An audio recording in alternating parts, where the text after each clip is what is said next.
Blog Talk Radio. Ladies and gentlemen, congratulations. You're about to arrive to the right place. 5, 4, 3, 2, 1. Welcome to the Analyst Aaron Sportsbook Podcast. Are you ready for it? Now, here is Alan and Aaron. Good evening, everybody. It's Friday, May 13th. That's right, Friday the 13th, 2022. This is the Alan and Aaron Sports Talk Podcast. And we've got a really special guest who's going to be joining us here in just a few moments on our show.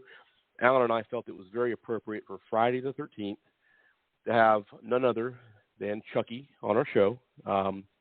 We'll explain a little bit more here in a moment. If you've seen our Facebook posts throughout the day, you'll know who we're talking about, of course. Not the doll, of course, but Chucky Wright, and we'll explain who he is here in a moment. And just a disclaimer here. What Chucky does isn't child's play, so be careful if you try this at home with what he does. Of course, we can't have our show without both Alan and Aaron, and Alan is with me here tonight. Alan, good evening. How are you? I'm doing fantastic. Thank you for asking. Really glad to be here. Glad that we have a special guest tonight, and we're going to have a lot of fun tonight.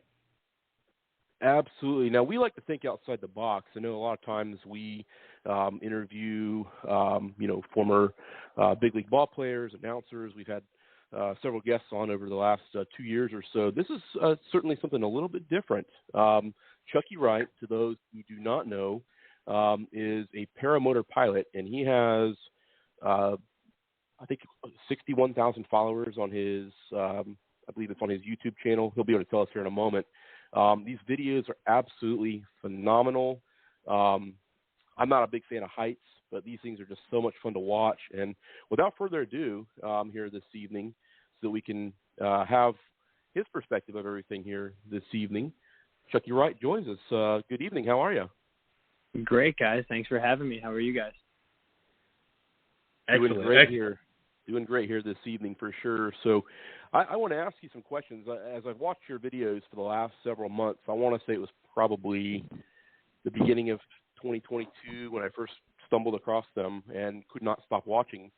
How did you get into this? This is something that's very interesting to watch, and I always wonder how someone gets into something that is so interesting like that. So like anyone that kind of gets into anything aviation-related, typically you have a thrill-seeking, adventure-seeking mindset. The way that I kind of found the sport, though, per se, was on YouTube back in 2019 of this gentleman named Tucker Gott, which I'm sure anyone that's watched anything aviation, he's the first gentleman that flew to McDonald's on his paramotor, had like 50 million views, something like that, kind of broke YouTube for like, what was it, half a year at that point in time in the aviation community. And then ever since that given point in time, I started to kind of do my own research and self-teach myself based off YouTube videos for a year until I could save up enough to get the gear. And then in 2020, towards the end of the year, August, September time, I had my first flight after about a year of training myself, reading up on all the information. And ever since then, I've continued to push the boundaries and try to create new ideas and new ways to kind of explore with the little device you throw on your back and the wings that's above your head. And it is entertaining to be, it's such a neat thing to watch. To any of our listeners out there, there's so many different videos. I'm not sure how many you've put up exactly, but I've seen, going across the Sunshine Skyway Bridge there in St. Pete, going underneath the bridge. You did the thing, I think it was up in Michigan, if I'm not mistaken, where you went over 17,000 feet up into, where the planes fly, essentially. So, How nervous are you when you're doing some of these things?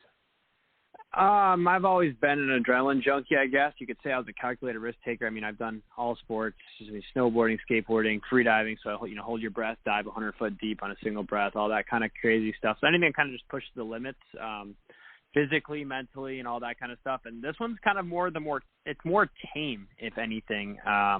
It's actually kind of relaxing. Some people that are scared of heights, obviously, it's a very, very scary, looking thing. You're just in a lawn chair sitting however many feet up you are at that given point in time.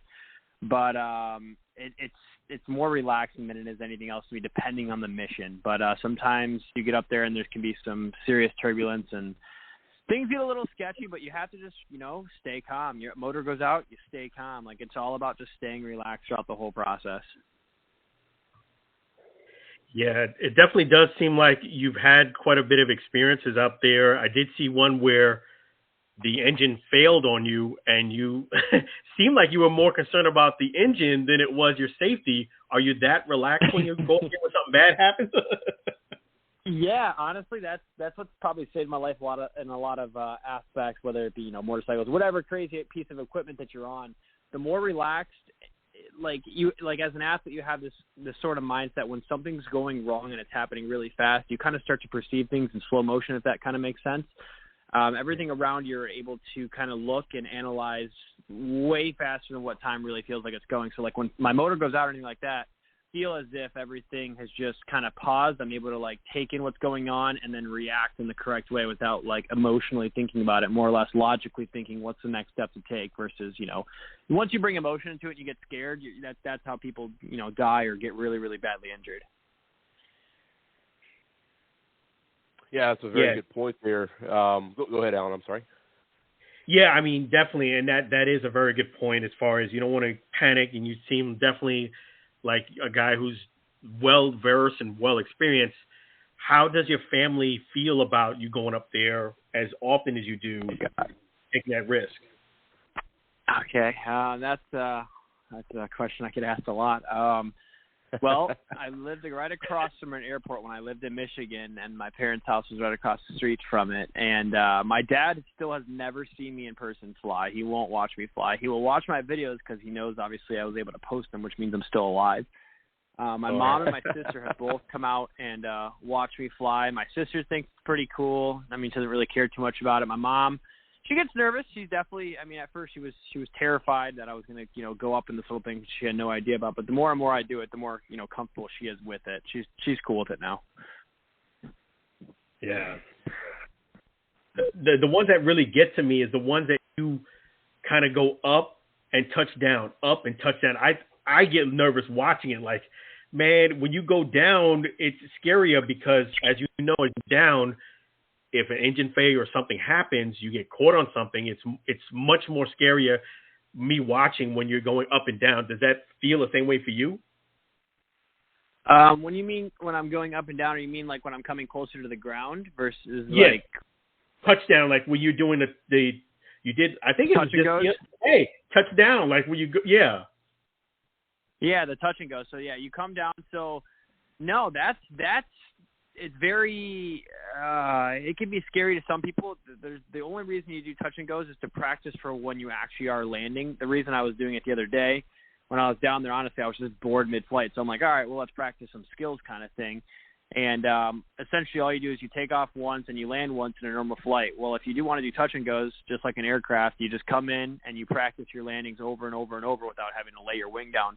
No, nervous-wise, it's pretty chill. I mean, anything can go wrong in any one of the landings and then takeoffs, but that's how you progress and get better at something, is by practicing it over and over, so you become confident with your skills.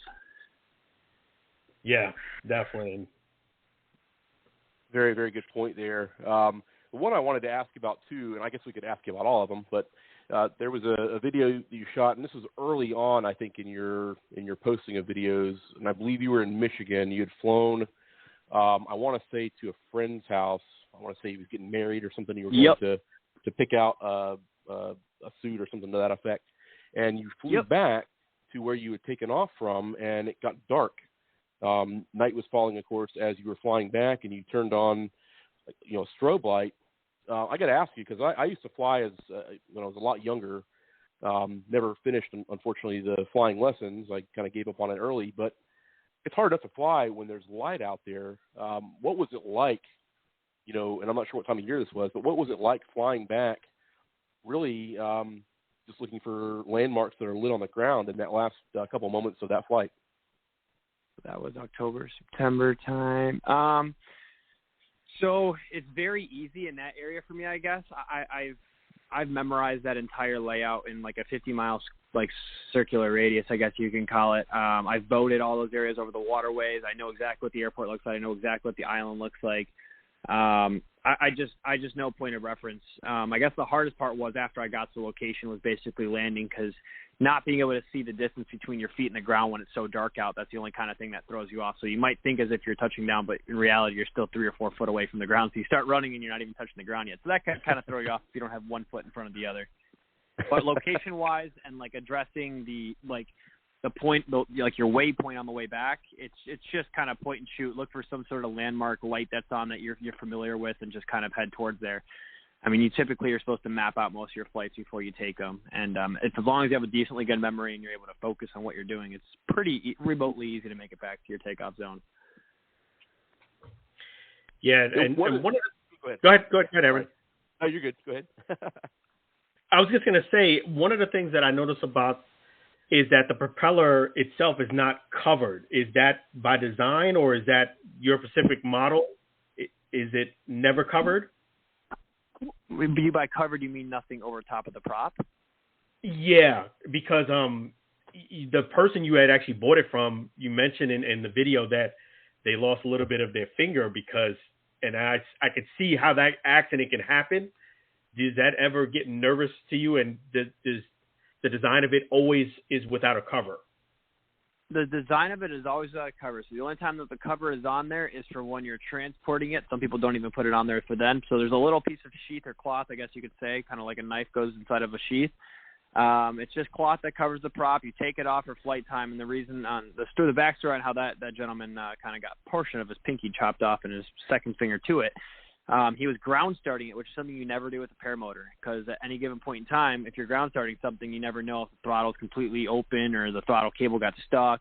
And he had his hand holding it, and that's a lot of thrust. That's 25 horsepower and whatever, how many, Newton meters of thrust that it can produce. It'll definitely, you can't really stop it. Even me with the relative strength that I have, it's very, very, very hard and difficult. His hand was there and holding it while it was at full throttle when he went to go start it, and his hand slipped right through. And his wife was supposed to kill the motor, and she didn't kill the motor in time, and that's how that little incident happened. And he's like, "Yep, I'm done with paramotoring," and then I bought his gear. Wow. So you have to be very careful. The number one thing is never ground start an engine. If you ever have to, make sure the throttle's in your hand, and you at least check the throttle cable going to the engine to make sure that the carburetor flap is closed at least, so there's no it's not at any sort of above idle kind of power. Yeah, definitely good lesson to learn there for sure. And having somebody else having made the mistake there, obviously you know what to do or what not to do, I guess, in this case. So I got to ask you about the 17,000 plus foot flight, which I think, if I remember correctly, you mentioned in the video was over 2 hours total time from the time you took off to the time that you came back and landed. That whole, obviously, the whole entire thing isn't on the video that we see. It's sped up and cut and things like that. At any point during that flight, because I watched it, and my wife watched it with me, and my in-laws watched it as well, and you're hearing people make comments and things along these lines. At any point along the way during that flight, did you think, I may never see the ground again? Was that ever something that ever crossed your mind, or was it just, hey, I'm going to do this regardless what happens?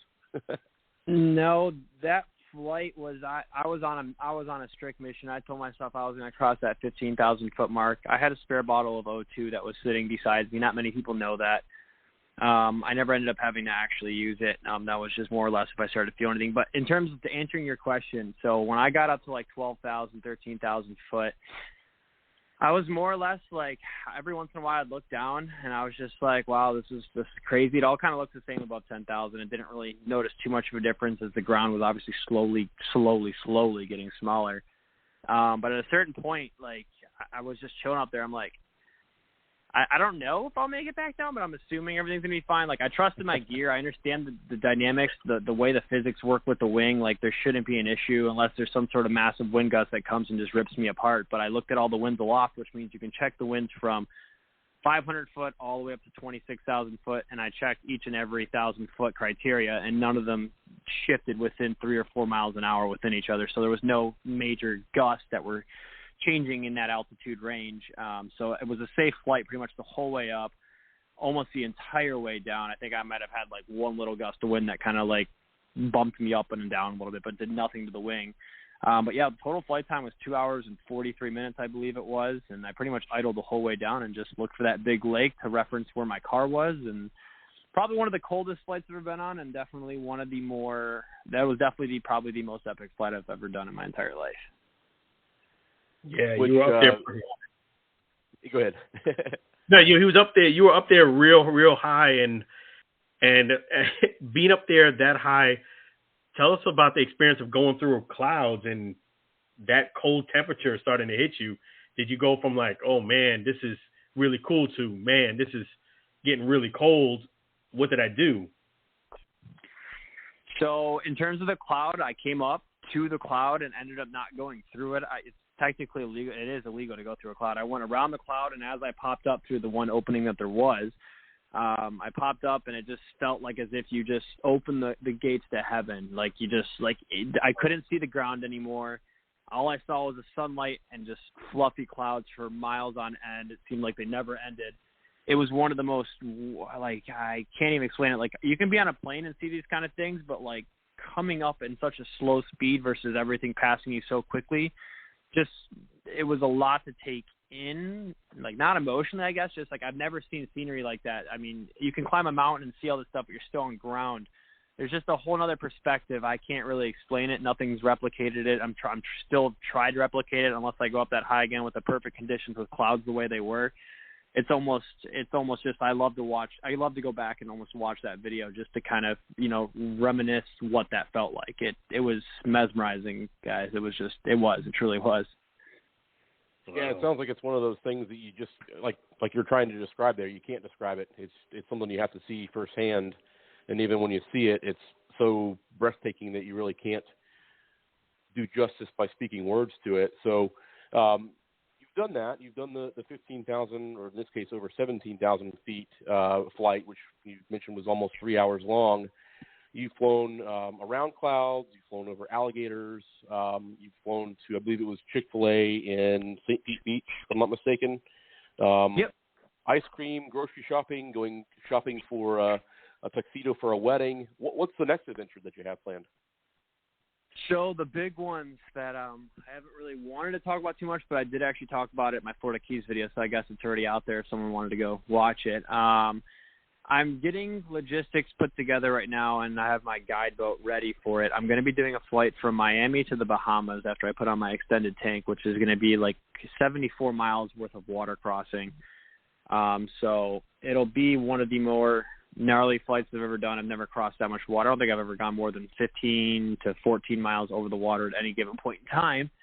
Anything kind of goes wrong, it's going to be an immediate water landing. And then the other one, as long as I can get the embassy on board, I'm going to do a flight from the southernmost point of Key West into Cuba. So those are the next two biggest flights that I'd like to be able to achieve, hopefully this year. Other than that, I'd like to go out west and fly some of the bigger mountains and go explore out there. I think that would be really, really interesting and really neat. Yeah, those views out west will certainly be great. And then being over the water, you're going to be at some point where you can't see land at all. So you have I believe it's GPS on your phone that helps you out with the directions and everything. Is that correct? Yes. Good to have. Yeah, technology's come a long way. So. Yeah. And speaking of technology, and do you still work for the International Aircraft Marketing and Sales Department? If so, please tell us about that. Yeah. No, I work down in Sarasota, Florida at the SRQ airport. I sell private jets for a living, and it's a very fun job, very rewarding, very mentally taxing, I'll tell you that much. But you meet a lot of crazy people, and you get to understand and see how these guys are able to afford these things, what they do. I mean, you talk to some of the people you never think you talk to. You got Will Smith, you got Mark Cuban, like you have Ludacris. I mean, I've talked to a lot of famous people. Just on casual phone calls, they're just completely different personas than you probably think. They're just normal guys just trying to buy or sell their aircraft, whatever the case may be. And it's an interesting world. You get to travel, you get to check out cool planes, flying them, and just it's kind of a hustler's lifestyle, I guess you can say. It's difficult, but just got to keep yourself grounded mentally and always have the aspect of where you came from and never let that get to your head. Wow. And so this is all, I'm assuming, commission off of a sale of a jet? Turboprop, piston planes, all the above. Helicopters, any of that. Nice. How did you get into that industry? So, it's all about who you know, right, guys? So it's I was working at an automotive. Because those jobs really don't just pop up in front of your face, and you can't really apply for them. So I was working at ZF Automotive for 4 years in Michigan. I have a big engineering background. I'm a mechanical background kind of guy. Worked on cars, worked on motorcycles, worked on boats, worked on everything you could possibly think on technology-wise. And my girlfriend, her cousin was actually the VP. Actually, is the VP still of the company. And we were at a family get-together in Ohio where she's from. And me and him got to talking for 2 hours. Next thing you know, I came down there on a whim to just meet up and have a little quick interview and see how it would, work out. And he goes, hey, yeah, if you really want to, do this, you got to move down here in a month. And I'm like, wow, all right. So I give up every one of my friends in Michigan and come to Florida where there's nobody that I know and just start a new life. I'm like, all right, sounds like a plan. So I did it.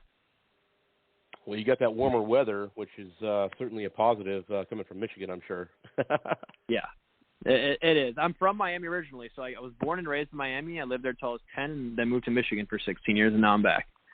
Well, okay. Got you there. All right. So you're used to the climate. Used to be used. Yeah. Now, flying in Florida versus flying in Michigan, I guess it would depend on the time of year, but what do you prefer, or is there not really a preference on either one?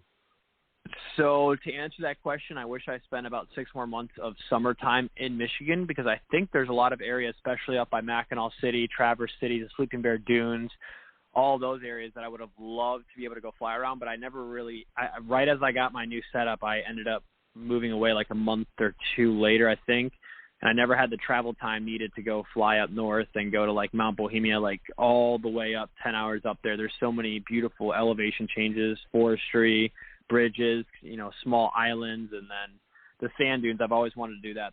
There's a big, 2,500-foot drop, so you can run off the cliff and just glide straight down all the way to the Lake Michigan, which is pretty cool. I mean, I wish I would have flown more of Michigan, to be honest with you. It was great while I was there, but the same area I was always in got kind of boring, if you might say. It's very flat, just like Florida, but Florida's got a lot more to see, I feel like, beaches-wise and structure-wise, water-wise, and all that.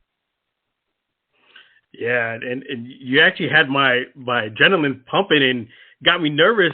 Speaking of the Florida, there was a part where you was thinking about landing in between some trees, and I was like, it's tempting, but just don't do it because you never know what can happen between trees. Which video was this? This was the other day, the one that you were doing. You were by the Florida Keys, and you were doing.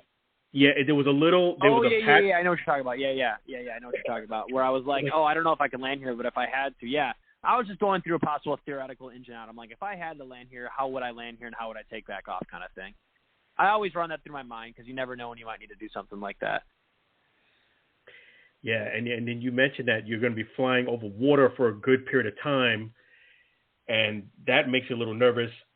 If something does have to where you have to do a landing in the water, what are you prepared to do if that were to happen for safety reasons? So, I mean, I'll have plenty of altitude to glide back down. So let's say I'm 30 miles in the trip. I mean, distance is irrelevant. The second you head 2 miles offshore, there's no gliding back. So let's say you go in the water. As you're coming down and approaching the water, I mean, you're already unstrapped completely. The biggest thing to do is you pull your left and right toggles, is basically your steering, and you pull your brake a little bit, which slows the wing down, and then you let off so it accelerates the wing in front of you, and you land behind it, so that way the wing doesn't land on top of you and suffocate you. And since you're already out of the harness, you have floats on the side of the paramotor. You just pull these 2 levers, or these 2 little strings, kill cords, whatever you want to call them, and they inflate, so it'll keep all your gear floating. It'll keep the wing above water, and that way you can still hang on to your paramotor until the guide boat comes and grabs you. But you have to get out from underneath the paramotor prior to that because that's what kills pilots. Yeah, so definitely something to know and something to be aware of if somebody's actually thinking about doing that. And I guess you're not nervous about that either. No, I don't really ever get nervous until I'm on my drive on the way there, and then like I'm about to take off, and then once I'm in the air, I'm just like, all right, you know what? Whatever it'll be. I'll figure it out once I get going. Like, I mean, like I plan for what's to come. I gear myself correctly for the task at hand, and I mean, sometimes there's just variables you hadn't thought of, but you try to think of everything prior to going. And like I said, the guidebook's the biggest godsend, because without that, obviously, I wouldn't be making the trip. If for any reason that the water or waves get too high, though, and let's say I'm 30 miles into the trip and they have to turn back because they're just not capable of keeping up at that given point in time, you kind of have to just make a decision to continue or come back, because I'm going to have to do it on a way where they're on a day that there's 10-mile-an-hour tailwinds at least, so I have a good ground speed. You can cruise 40 miles an hour to make that trip happen. And with 10-mile-an-hour winds, that could that'll depend on what it does to the ocean in terms of the rollers that you're going to have, 1-foot, 2-foot rollers, 3-foot rollers, and what size boat is going to be following you, and if they can, cruise through there at a good pace that you'd be in the sky. So there's factors you have to take into account. Certainly. Now, when you go on this trip, where specifically in South Florida are you going to be leaving from? All right, so if I pull up my maps right now, I'm going to be taking off I'm probably going to be taking off right from Key Biscayne. And there's a little park right there called Crandon Park, and I'm going to be flying straight, obviously, east, and I'm going to land at, pretty sure I'm not going to NASA. I'm going to the first little island. I think that's Bimini is the first one, if I'm not mistaken. It's straight south of Freeport. So that's 72 miles. And approximately what time frame does it take to do that particular flight? Is it about 2 hours or so? Or I'm hoping it's going to be like an hour and a half. If I have a good tailwind, I should be able to cruise 40 miles an hour. So, yeah, 70 miles, 40 miles an hour, probably an hour 20, hour 30 if all goes well and there's no wind shear or wind change of direction on my way there. Well, that'll be very interesting. I'm looking forward to that video. I know Alan is as well. So yeah, I am, and definitely looking forward to that video and the rest of them. And for those who are listening, make sure you guys, one thing I did have to correct Aaron, he's got over 63,000 subscribers for YouTube. Make sure you guys subscribe to Chucky Wright. They're on YouTube. And also make sure you follow him on Instagram at SuperChuckCW. That's SuperChuckCW. And you can also find him on Facebook, Chucky Wright. And we want to make sure that he gets him to 100K followers. So we actually, myself, I'm nowhere near 100, the followers you have. Can you give us an insight on how you build a base of followers to be, 60,000 plus? So, I'll put it out there. The 17,500 foot video and my bodybuilder versus gymnast video. The bodybuilder versus gymnast had like 8 million views. That got me like 20K subscribers. Oh, wow. And then the 17,500 foot got me like 30K. So that's like 50 just off 2 videos.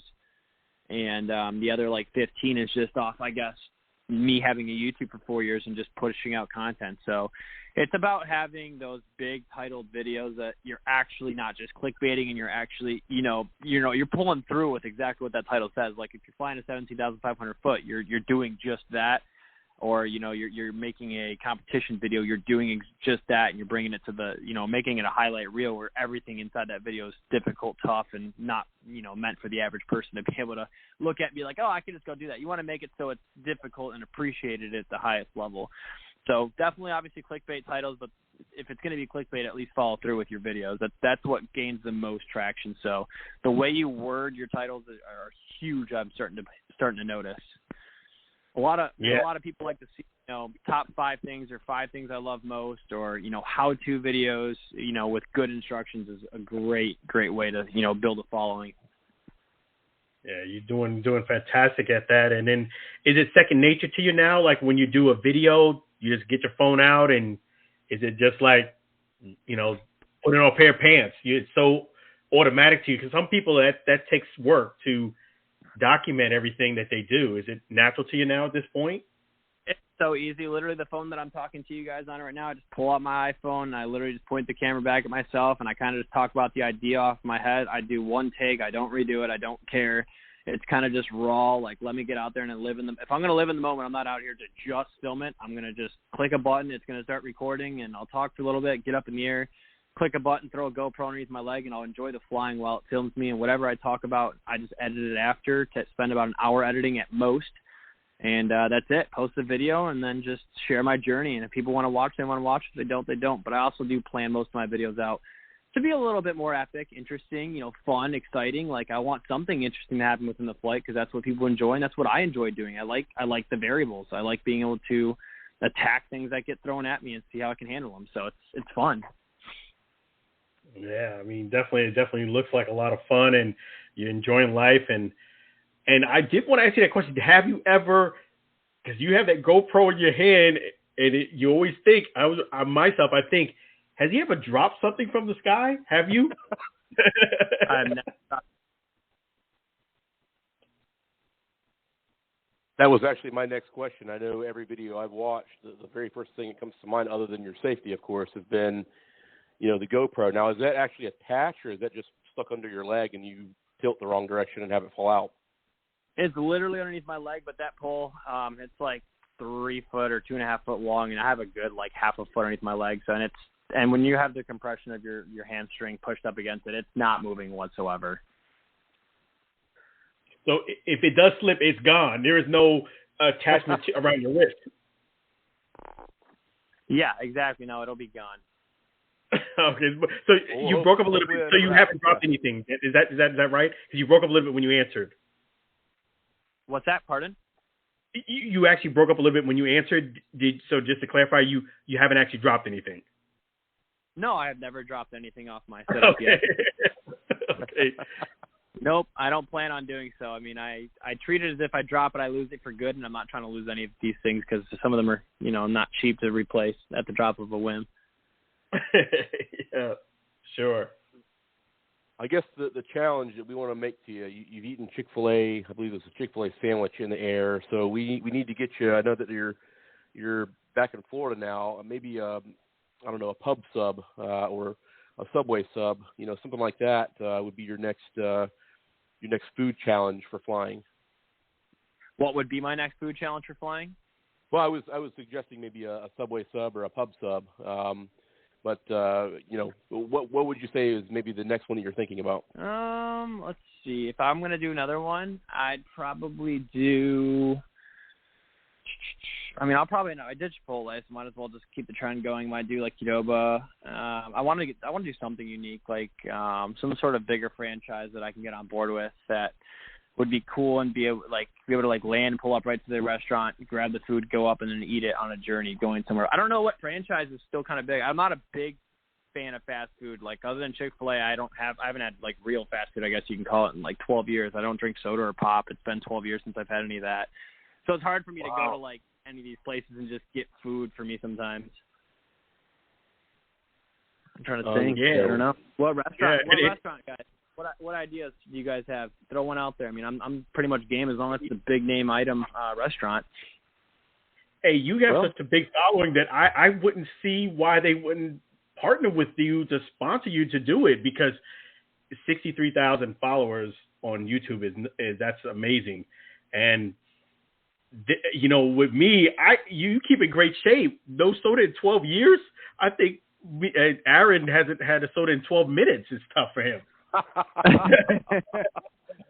Truer words have never been spoken. But you do work out. I could tell it in your pictures there. How often, and I could just see in your videos, how often do you work out? About 5 days a week, 6 days a week. Oh, wow. Yeah, so definitely. Ever since I was 15, yeah. Yeah, you definitely are stronger than the average person. You say that a lot, and that's definitely true. Yeah. Yeah. No, it definitely comes to my advantage in a lot of things I do, especially lugging around that 80-pound paramotor, which can be taxing for some people. Yeah, I'm glad you said that. It looks light. I didn't realize 80 pounds. Yep, they're 85 pounds with full fuel, and the wing's like 4 pounds, 5 pounds. So I would say Subway would be my pick then, because they're a national chain, and I can just kind of picture the commercial now. You're flying around Florida with a foot-long, turkey sub. I could see something working out with that. So maybe we'll see that down the line for you. I just added it to my notes, so I'd definitely I'd probably end up doing that without an issue. There we go. All right. Well, I look forward to seeing that one for sure. Absolutely. And definitely I want to say that quote you said, stay close to the Lord. You never know what new experiences might last. So definitely there was no truer words said than that. I love that. That was in your bio section of YouTube. Make sure you guys subscribe to the YouTube channel, which we're going to do here, and also follow Chucky Wright on Instagram at SuperChuckCW, and Facebook too, Chucky Wright. So definitely, is there any other words you wanted to leave with our fans and about yourself, and before we let you go? No, man, I greatly appreciate you guys having me on the show, and I appreciate all you guys that are listening. If you're still listening to the sport of paramotoring, and all I got to say, my 2 cents would be, if you're going to get into this sport, or at least, you're obviously going to probably, some of you guys might look it up, definitely get training. I would stress that to almost every single person that wants to enter the sport. If you want to go to the self-taught route, please take your time. Kiting is your best friend prior to ever flying. And, I wish I would have gone to a school. I would have accelerated my skills in a week or two versus taking 6 months to get to where I'm at. School will accelerate everything and teach you the safety, the airspace, everything that you need to know prior to flying, because you can't just go out there and fly recklessly, because that's how you get regulations put on the sport, and that is not a good thing, because it's an unregulated sport at this given point in time, meaning there's no need for a license. So just want to put that out there, because I've crossed some barriers where I've done some things that I wasn't fully aware of, and you definitely want to make sure you're checking your airspaces and all those sorts, so you're not getting hassled by the community. Yeah, I mean, definitely safety first, and you want to be good with your neighbors. And speaking of neighbors, maybe you should take your neighbor out to Chic-fil-A, because they have to put up a lot of engine noise. So I got to give your neighbor credit. No, none of my neighbors around here experience. All they see is go on the back of my car, and I drive about 10 miles away to a park, and they never see me fly or anything. Good. Yeah. So good that you keep decent neighbors. But yeah, that's great. I mean, definitely, it's been an honor having you, and definitely stay safe. We pray that you have safe landings and continue doing what you're doing, and we're gonna keep following you and hope that you keep giving us great videos. Absolutely, guys, and thank you so much for bringing me on, and I will have some videos for you guys here in the coming weeks, and I will definitely more than likely just send it to you guys over Facebook, and definitely the Subway one, because you guys called that one out, so that'll probably All right, perfect. Well, thank you so much, Chucky, for joining us here tonight. It has been a delight, and like I said, I'll say this again, videos we've already seen are great, and we know that there'll be even greater ones coming here in the future. So, again, thank you so much. Thank you, guys. Appreciate it. You guys have a good night. You too. You too. Talk to you guys. Bye. Take care. All right. So, Chucky Wright, again, if you joined us late here on the Alan and Aaron Sports Talk podcast here this evening, you missed it. Thankfully, you can listen to it again after its completion, but Chucky Wright, that was a great interview there, and his paramotoring skills, just off the charts as far as I'm concerned. I'm not a professional, of course, in that area or that arena, but a lot of fun to watch, and he does a terrific job putting the videos together. We've got another guest on the line here this evening, one that most of you are more familiar with. That is our good buddy Lou from up in New Jersey, and Lou, thank you for patiently waiting here on the program here tonight. Got a lot of sports stuff to get into as well. Thanks for coming on. Yeah. Well, I was watching the Ranger game, which was what thought was going to go into overtime, as it was 3-3 with a minute and a half to go. But surprise, surprise, the Rangers came with 2 goals within the last minute and a half and won the game. And now we're tied 3 apiece in the series. Oh yeah. Oh wow. Love it. Love it. Yeah. Of course, that probably may not happen if Sidney Crosby wasn't hurt in Game 5 on Wednesday. So I'm like, can the Rangers take advantage of it? And tonight, they did. Yeah, so, man, it's been a tough. What do you think about the series? In Pittsburgh? Yeah, what do you think about the series so far? Like as far as the playoffs? Now that depends on which series you mean, of course. The Rangers. Oh, well, I have my doubts about it because Pittsburgh has been capable of beating us in the playoffs, and I'm like, okay, here we go again. I mean, Malkin's still in the game, even though he's approaching, the dinosaur years by now. And I thought, well, if anybody's going to give us a hard time, he's going to give us a hard time, and so it's Crosby. Now, technically, the series should be over because we should have won that first game. But no, we had to be called back for goalie interference near the end of the third period, which was a stupid call, and we lost that on account of the refs being a bunch of idiots. So technically, this series should already be over. Wow. So, we got cheated out of game one. We got cheated out of that first win. Yeah. We got cheated. What are your thoughts, Aaron? Well, I was going to say, staying in the hockey side of things, you were absolutely right, Lou. A week ago when you mentioned, Toronto is going to give Tampa a run for their money. And correct me if I'm wrong, I believe the series is tied at 3 now. Tampa had to win a huge Game 6 in order to get it to where it's at now. So now it's a one-game series. I believe it's tomorrow night. The final game of the series is going to be played. Who has the upper hand at this point? Would you like me to flip a coin? No. In all seriousness, Leafs, especially if Matthews stays in his game. Matthews has been phenomenal this whole year. Yeah, I would have to. I'm like, wait for it. Come to the States. Yeah, I would definitely want to, in my heart, kind of disagree with Lou, but I really can't. I definitely hope and pray that the Bolts do win, but I agree with Lou. Right. Definitely the Maple Leafs have the advantage. Anytime you're playing at home, that Game 7, that's an advantage you have. And, for the Bolts to just force a Game 7 was really, really difficult. So I'm praying that the Bolts can win this game, but I agree with Lou. The Maple Leafs have the advantage. Now, if Tampa gets past Toronto tomorrow night, who would stand in Tampa's way to potentially go for a three-peat? Good question. Lou, who do you think? Yeah. That's a tough one. The Tampa Bay, Lightning are the two-time defending champs, and they're showing why they're the two-time defending champions. So anybody who they face in the next round, it's gonna be tough. Yeah, I just think the Bolts got to get past the series first and foremost, and it's. I think if they do that, then I think they have a clean slate at looking at the next round and go from there. But I definitely do agree that anytime you're trying to, become a dynasty and win 3, you're going to get everybody's best shot. No one's going to kind of take a day off for you. They're going to come and fighting tooth and nail to take that shine away from you.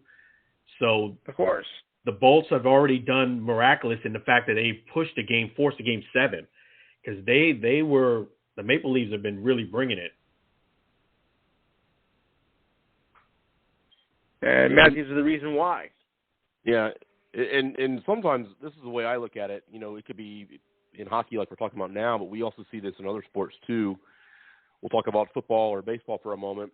A lot of times you'll see a team, especially in the first round of the playoffs, they kind of seem like they could go either direction, and then once they figure it out, nothing can stop them at that point. And that's kind of where I feel Tampa's at right now. I feel like if they get past Toronto tomorrow night, it's going to be really difficult for anybody to slow them down the rest of the way. Don't get me wrong. I don't think they're as good a team as they were each of the last 2 seasons, but I do believe that if they get past Toronto, that might be their biggest challenge this entire Stanley Cup playoffs.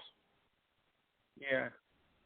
Yeah, I agree. I think they're in a fight for their lives right now. They get past the series. I think they got a clean slate, and I think they regroup, and I think they come in with a lot more confidence. And And you're right. I think this is it right here. They got to get past the series, and then from there, the chance of them getting 3, to me, gets a lot easier. Yeah, the hockey playoffs are so grueling. Obviously, we talk about how it's a 7-game series. You get a day between each game. So you get that extra rest time in there, and the playoffs are basically 2 full months. Back and forth. Now, switching gears. Obviously, Lou, you're in a different part of the country than we are. For those of you out listening who aren't aware, he's up in New Jersey, so he's got all the New York media, the New York sports teams. Talk a little bit about how both the New York baseball teams are doing right now and the perception around New York as both those teams are playing so well here at this present time. Phenomenal. But I think with, good old Uncle Buck, coming to the Mets, I think it's made a significant difference how the team has been doing this year. I mean, sometimes it takes the right manager to get the team on the winning track, and so far he has done it for the Mets. Unfortunately, the Mets are now going through a series of injuries, and that, even though I'm a Mets fan, I do think there may be a bit of concern in the weeks to come because DeGrom is now moved to the 60-day injured list. And, as the season, goes on and you get closer to, the stretch run, they're going to need a pitcher like that because I don't know how they're going to handle it, without him. So there is some concern. Yankees are doing great. I wasn't worried about that first week of the season. Oh, look, they're 2-4 right now. Oh, they're going to be a trash heap this year. I'm like, shut up, okay? First week of the season means absolutely nothing. Okay, nothing. So don't give me that telling, they're in last place, they're 2-5 right now. Oh, they're going to be in the dumpster all year. Come on, get serious. Only a naysayer of the Yankees would go to such length to say that. Yeah, they're too well put together. Oh, the Yankees are doing great. Yeah, thanks a lot, you bandwagon fans. I told you so in the first place. Yeah, they're too well put together a team, and they're fairly healthy. They're too good. Too well put together a team. That's what you need to do. Yeah, no, absolutely. Now, I think they're in one of the tougher divisions in baseball. I still think Tampa is the team to beat in the AL East. But you brought up a good point about the Mets there. Uncle Buck Showalter, to those out there who don't know who we're referring to, and you talk about having somebody in. It's ironic that you bring his name into this. You talk about how his career has come full circle because if you look at what the Mets have done.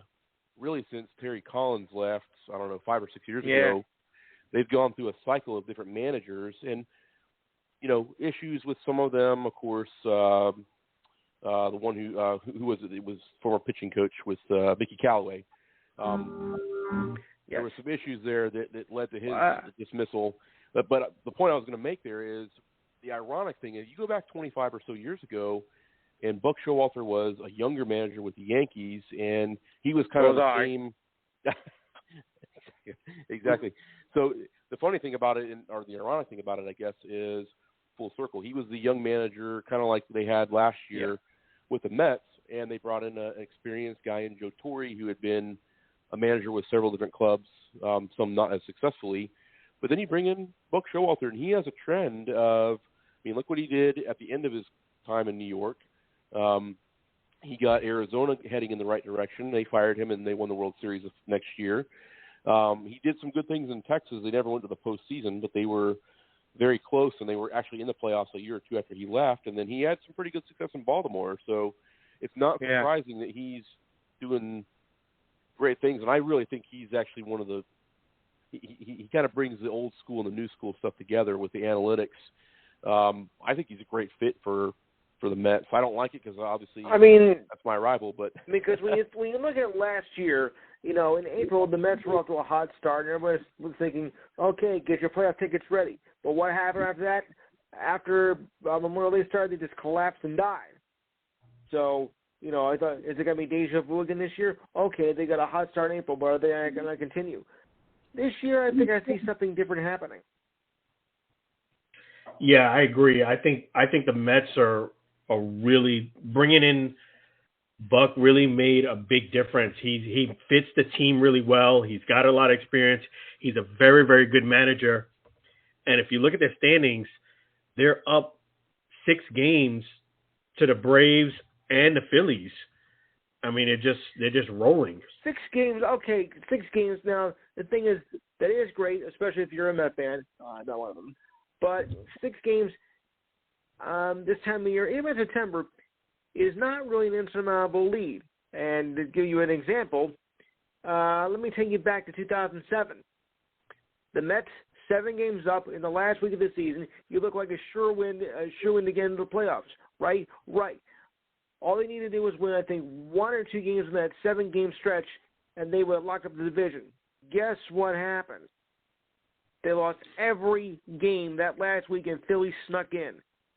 I'm like, this is the greatest collapse since 1951. I'm like, what the? No, I mean, I almost dropped dead. You're absolutely right. They're definitely. It's not over yet. It's still very early in the season, but you could tell the Mets are going to be a team that's going to be in the mix for sure. You know, they're going to be a team that. Yeah, I mean, I just feel that the Braves, the Phillies, and the Marlins are going to have to think about the Mets because they just got a very good manager, and Buck Showalter, he not only does he know how to manage, he brings out the talent in all of the players. What are your thoughts on that, Aaron? Well, I think just as much credit as Buck Showalter deserves for being there, and I think that's really what helps. You know, you bring in somebody who, you know, kind of ties things all together. This is a guy who's managed 4 other teams in the past with fairly good success at each place he had in the past. But as much as he is important, I think Max Scherzer is also in there as well. I think if you took him out of the equation, it would be a different story. Now, they lost tonight. Scherzer lost, I believe, this evening. But it's going to come down to health. And, you know, Lou is absolutely right. Yes. You know, if we go back to last year, we don't have to go back to 2007. You go back to just last year, you look where the standings were in late June, and New York had 5, 6, 7 game lead somewhere in that range, and Atlanta ended up coming back and winning the division. So there's a lot of things that can happen. This is why, and I've learned this over the 30-plus years that I've been you know, analyzing baseball seasons and things of that nature. It's a full 162 games, and I look at it this way. It's kind of like there are 2 different kinds of great runners out there. You have the people who can run the 26.2 miles because they pace themselves to be able to do that. They're trained to be able to run a long distance for a long period of time.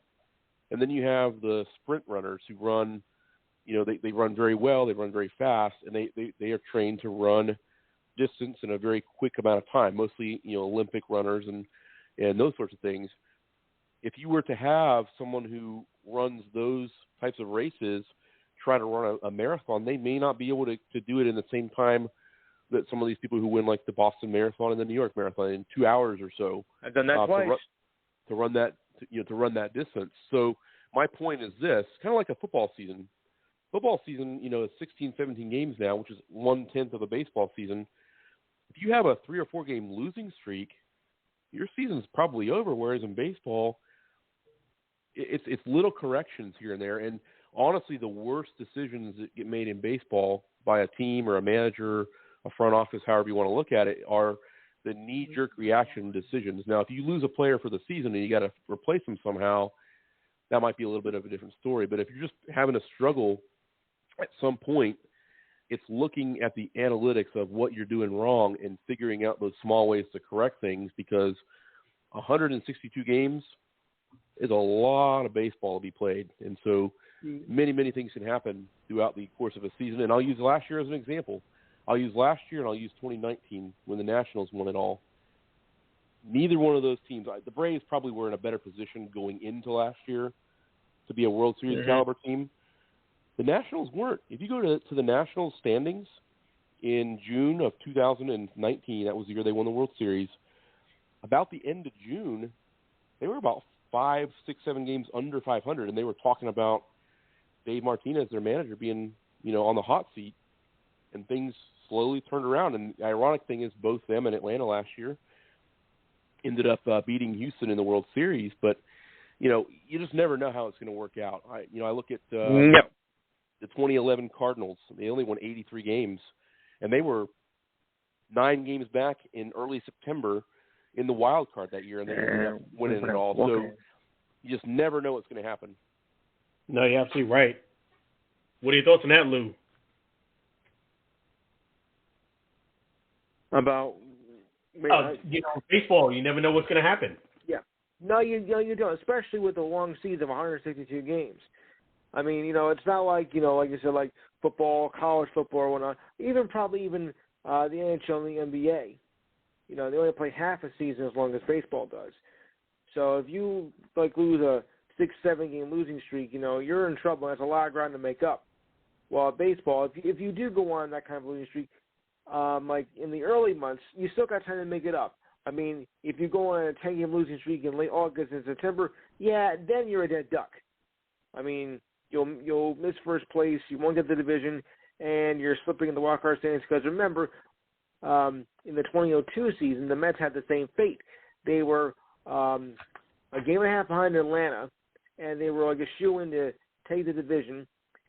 Then they lost the game in extra innings to Atlanta, and from that on, they lost 12 straight, and they never recovered from that losing streak there. So it's when you get that losing streak that also is important. If you go out like now, like the Reds are, you got time to make it up. I mean, you were 3-22 in April. Okay, well, number one, first of all, you suck anyway. Number two, you got time to make that up. Difficult as it is, but still mathematically possible. If that was in August and September, no chance. Yeah. So you definitely, it's how you end that season makes a big difference. And that's the one great thing about baseball is to Lou's point, you can make it up. So you can have, losing streaks and you can still make it into the playoffs. That's the great thing about baseball. It is a long season. The boys of summer. Yeah, absolutely. Absolutely. Says.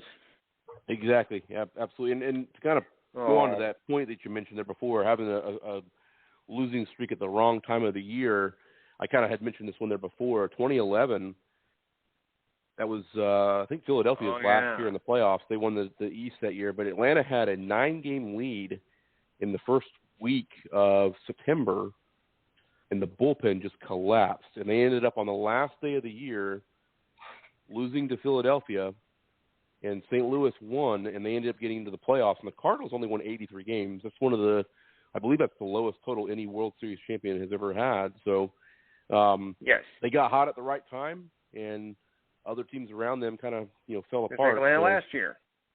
Yep, exactly. And yeah. the best way I've heard this described is, there's 162 games in a season. You're almost a guarantee. Maybe the Reds will be the exception this year, but you're almost guaranteed to win 50 games and lose 50 games. It's that other 62 in no particular order or time frame. Those are the ones that make the difference. Is that other 62 games that happen. So,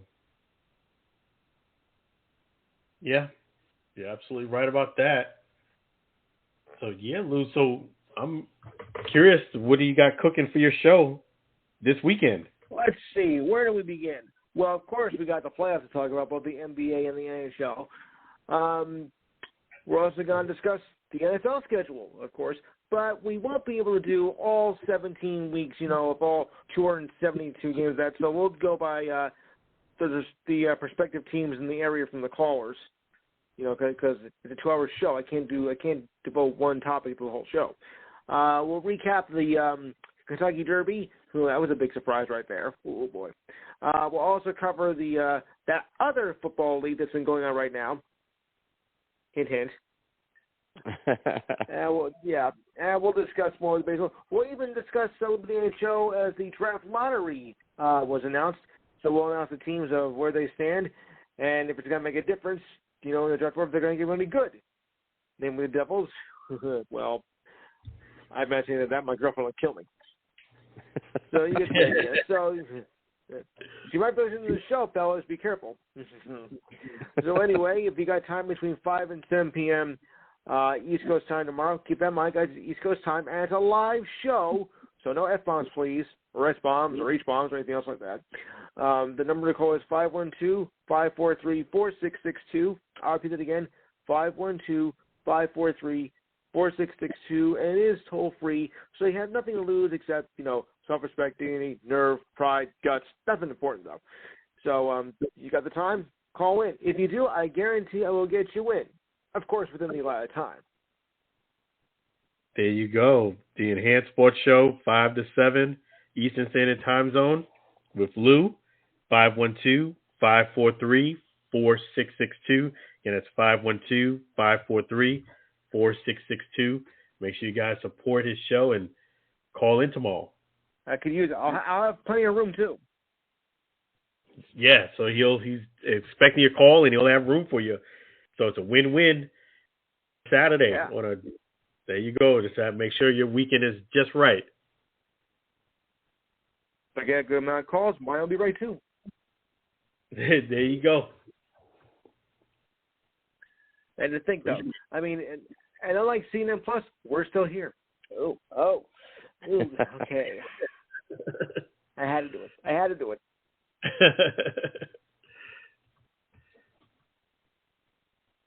But yeah, all right. Definitely. Yeah. Go ahead. I mean, I've seen Stanley Cup games last longer than that network. Oh boy. Academy Award acceptance speech. My last doctor's appointment. Oh, okay. I gotta get out of here. All right. If you got time tomorrow, guys, call in. I would really appreciate it. Sounds good, Lou. All right. Well, Lou, thanks for joining us tonight, and you have a great weekend. We'll talk to you again soon. Definitely appreciate Lou calling in. Regular callers really appreciate Lou all the time. But yeah, I wanted to go ahead and switch gears and get your thoughts on this, Aaron. Tom Brady has a new, analyst job where he will be getting paid $375 million over 10 years to be an NFL analyst. What are your thoughts on that? Well, this has been brewing, I'm sure, for a while because, his career ending, which we don't know for certain it's going to be after this year, but it's looking that way. As soon as he retired, that's the first thing everybody wanted to see him do is become an analyst. And I think he's going to do a great job at it. He's, a good-looking guy. Obviously he's very popular. I think he'll be a great analyst, obviously 20-plus years as a quarterback in the NFL, more Super Bowl wins than any other quarterback in the history of the league. And I don't think anybody's going to get close to that in the future. He's got a lot of insight to bring. And here's the interesting thing about this. You look at all these changes that have been made with, Troy Aikman and Joe Buck going to ESPN to do Monday Night Football. You've got Al Michaels and I forget who all the pairings are. So this makes perfect sense. Fox needed that big name. Joe Buck's been there for the last, 25 years. Same thing with Troy Aikman. He's been there since the early 2000s. So you're now going to have at Fox, you're now going to have that big name to follow along with. I think they hit it out of the park here, in my opinion. And, funny thing is, I read somewhere that during his NFL career, he's made about the same amount of money as he'll be making for this deal. And, Tom Brady is one of those guys, you see some players that retire from whatever sport they play, and they kind of fizzle into the background, and you might see him pop up every now and then for a special event or something like that. Tom Brady's going to be around football for a long time to come. I don't see him really ever disappearing from the surroundings of football. Kind of like John Madden when his coaching career came to an end. He ended it at that time for health reasons back in the late 70s. He got an opportunity to still be able to be around the game, and I think it'll be interesting to see how this unfolds over the next several years. I think it'll be a lot of fun. And again, I think Fox did a great job. They landed the number one free agent in my mind. Yeah, I agree with you 100%. They definitely did a fantastic job. I mean, it is a lot of money they're paying him, but they wanted a splash. And I think it's a fantastic deal for Tom Brady because, who does that? Who plays and makes as much money as Tom Brady does? And before you actually officially finish your NFL career, you have a job lined up that's going to pay you $375 million. That's just insane. I know he has a lot of haters, but you know what? Tom Brady's special. And I agree with you. I think he's going to do a great job with the analysts. One thing that the reason why I say that is because he's extremely knowledgeable. He's a very smart man. He studies hard. He knows the game of football. And not only that, one of the things that really was a test on how he would do with the camera in front of the camera and talking and kind of rehashing highlights was in the arena. If you haven't watched that, I have watched all 10 episodes. I watched the entire documentary. He did an excellent job. And, it was just, he did a very good job of explaining what his mental state was, why he made some of the decisions he made. And he was very articulate in doing that. He did, I'm just saying, being honest, that he did curse a bit more than I would have liked to see, which is surprising because Tom Brady usually doesn't use any profanity during his press conference, but he was like a sailor a lot of times during the documentary, but I know he won't do that during his, being an analyst. He's going to know that. I think it's a win-win on both sides. And I know that the haters were jumping on Tom Brady. You can't really hate on this guy because when people try to copy Tom Brady, other quarterbacks, he comes in with something new that they can't really duplicate. And this guy lives and breathes football. And I just think it's a great fit for both parties. Yeah, I think it's going to be a great fit going forward. And I think that I really feel like this coming season is going to be it for him. So I think we're looking at 2023 where he'll make his analyst debut there for Fox Sports. So moving along here, obviously a lot of other things going on in the NFL. We're looking at mini camps coming up here before too much longer. But there's also some boxing news that I know you wanted to get to here. Tell us a little bit about what's going on in the boxing world right now.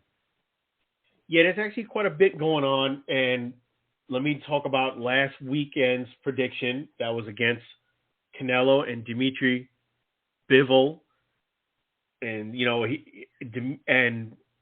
I would say halfway right on this. I felt as if Dimitri Bivol was going to win the fight, but I didn't think he was going to get the decision because the fight was in Vegas and Canelo is the champion. Dimitri did win this fight, even though it was questionable as far as the scores. It was a lot closer than it.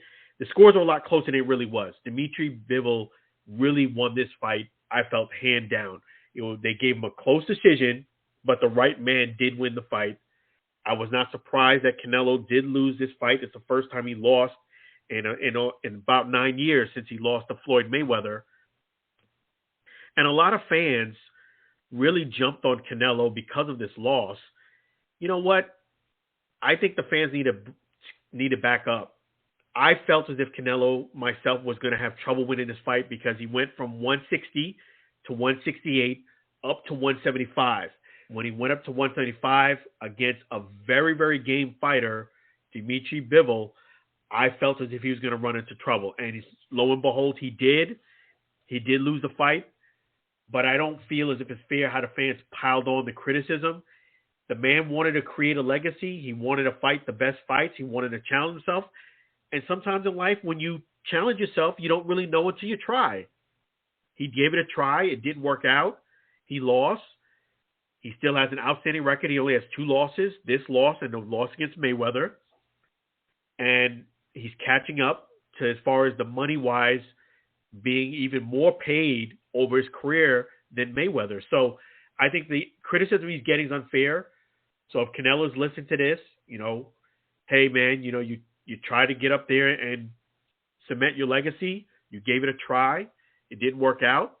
It doesn't mean that you're not a great fighter. I do think if he does take this rematch against Dimitri Bivol, it could be a mistake for Canelo in the regard that I think Dimitri has an advantage. If they keep the same weight, 175, Dimitri's a guy who naturally is at 175, so he's going to have the advantage. And on top of that, he's a very skilled boxer. So if I was Canelo, I would rethink about doing a rematch against him. I know Canelo is going to do it anyway, but it was a very, very big fight. and it was a big loss. I just felt as if fans were really unfair the way they treated Canelo in this loss.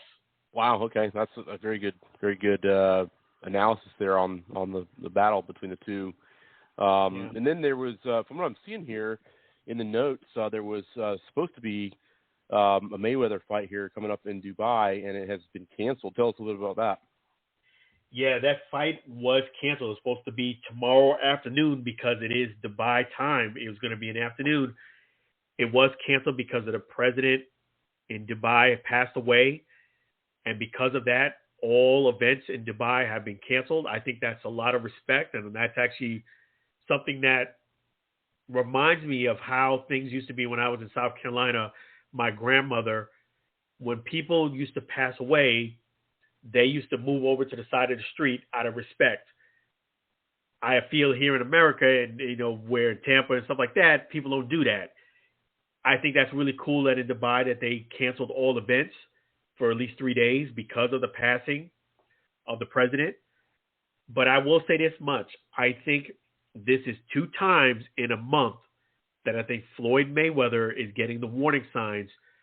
What I mean by that is Floyd Mayweather dodged 2 times that he could have been really publicly embarrassed. The first time being when he went to that event in the UK and the boxer got all the attention. It was a double meet and greet, which you normally don't get 2 at a time, but all of the fans flocked to Anthony Joshua. For those who don't know, very few, almost nobody wanted with Floyd. But what Anthony Joshua did, he was very classy. He put his arm around Floyd. He tried to do everything he could in his power to include Floyd in this event, so he wouldn't feel left out and he wouldn't feel bad. But you could clearly see Floyd was not the star of the show. And the second part to that, so AJ saved him from embarrassment. I feel as if this thing being canceled saved Floyd of a lot of embarrassment because this event was not going to sell well. It did, from all my accounts and all the research I did, it was not going to be a very good selling fight. And there was a lot of things he had against him. Number one, it's an afternoon U.S. time. Number two, the biggest thing is it's an exhibition. So even if the guy pours it on and beats Floyd, it's not going to count against a loss on Floyd's record. So Floyd is really getting money with really taking no risk except for embarrassment. But it's an exhibition. So I think it was good. I think it's never a blessing when somebody passes away, but I do think because this event was canceled, I think Floyd saved a lot of embarrassment, being that the fight was not going to do too well. That's my thoughts on the cancellation of this fight. And also I definitely wanted to say, rest in peace to the president of Dubai. Let me make sure I have his name pronounced right and make sure I say it this way too, so you guys have it. But I definitely do think that Floyd is getting to the point of his popularity where it's running thin. So UAE President Sheikh Khalifa dies at 73. So that's the reason why it was postponed. But I do think this is a sign to Floyd that if you really want to get paid during these exhibitions, you're going to have to come up with better quality fights. And you also have to think about where you're holding these events. The only people I see would have been interested in this fight was somebody in Dubai. And you have to ask yourself, are you that popular in Dubai? What are your thoughts on Floyd doing these things in the UK and UAE, thinking he's going to be all that popular? Well, what it sounds like to me is that he's grasping at straws, looking for popularity elsewhere, because his popularity here, stateside, has kind of dwindled. He's not as popular as he had been at one point. Obviously, it really, I would say it's probably been a good 10 years since his popularity started to really dip. So now you're going overseas, and, it's one of those things where overseas they've heard your name before, and they may want to check out and see who you are. But, again, now you're going to a market that's unfamiliar, and you're not the biggest, most popular name there. Kind of like you talked about in the UK last week. You're not the biggest, most popular name there. that would be, to me, it's kind of 50-50 whether that's going to work out. So, and obviously it did, but it didn't, if you will. And thankfully, the other boxer, as you mentioned last week, was willing to put aside the fact that they're rivals and,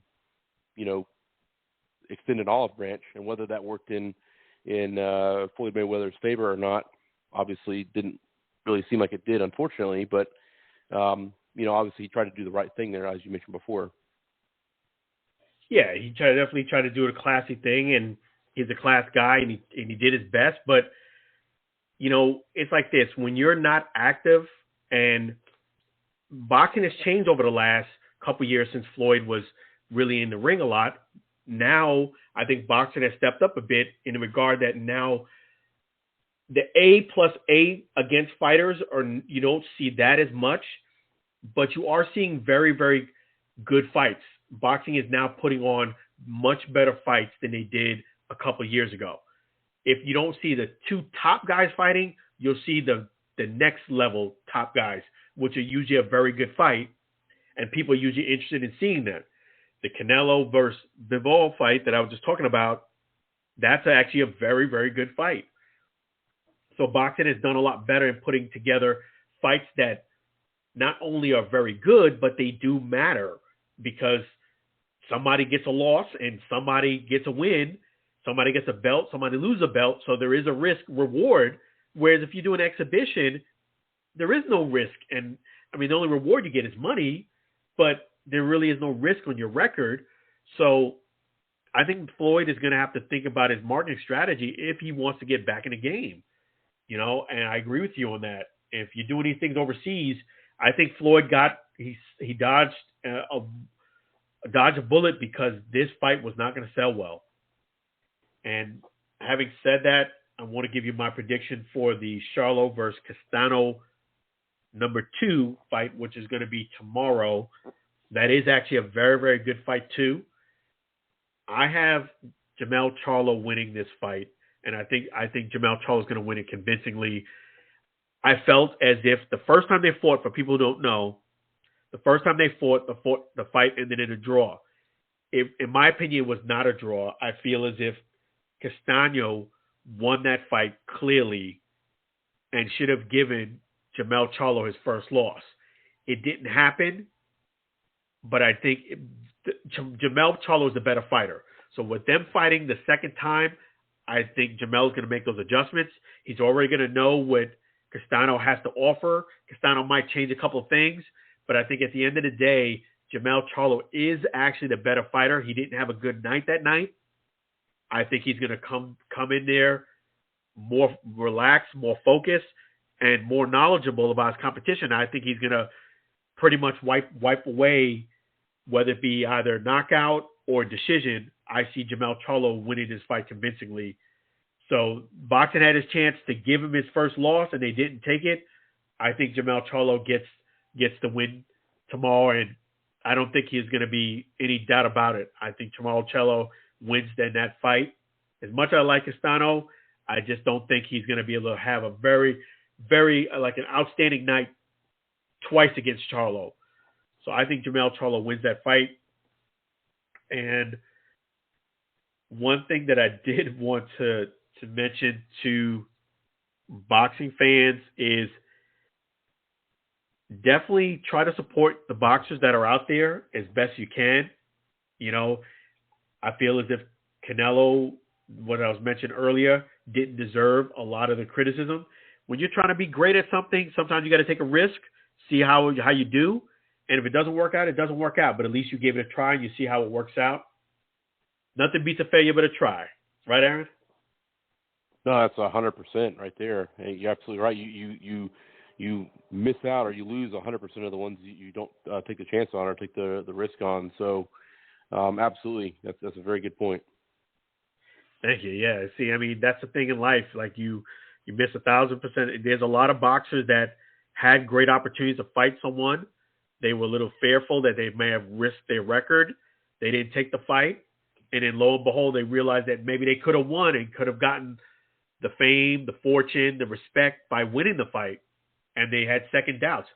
That example is, you can look at at the Spence fight versus Pacquiao. Spence didn't fight Pacquiao, and Crawford didn't fight Pacquiao when they had an opportunity. When Pacquiao started to get a little bit of up there in age, they both passed on the opportunity, and they both ended up regretting it because the guy who did take the opportunity did win, and he got the belt, and he got all the clout, and he got the payday. So you can't fear success in life. You got to go ahead and do what you got to do. And if the haters want to hate, they hate, but at least you tried to be great.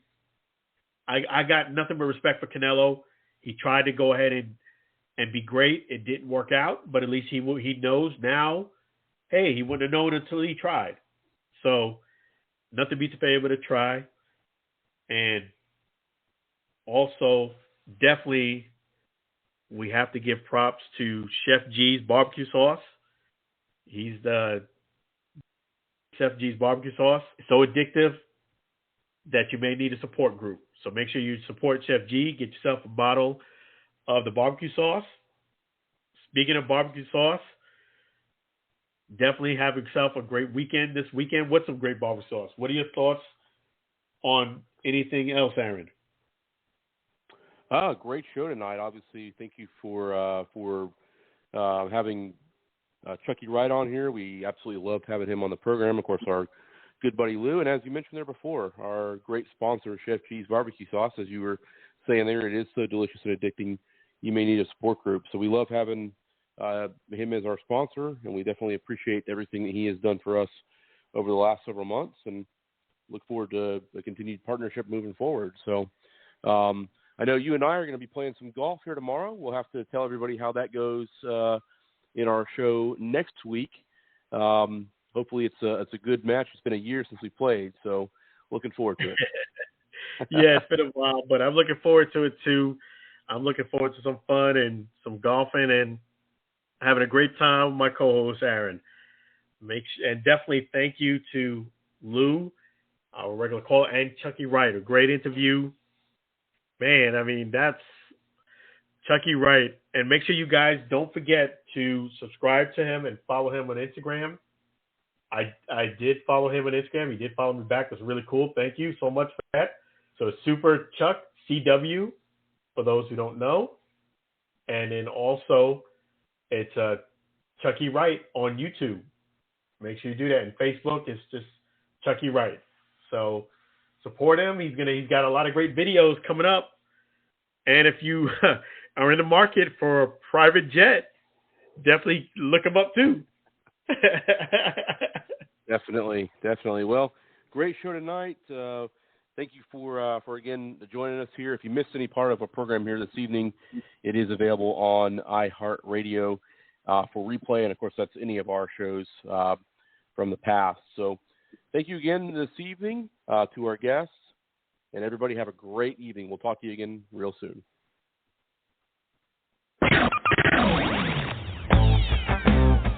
Thank you for listening to the Ellen and Aaron Sports Talk podcast.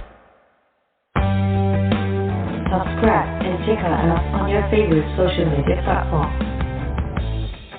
Thank you.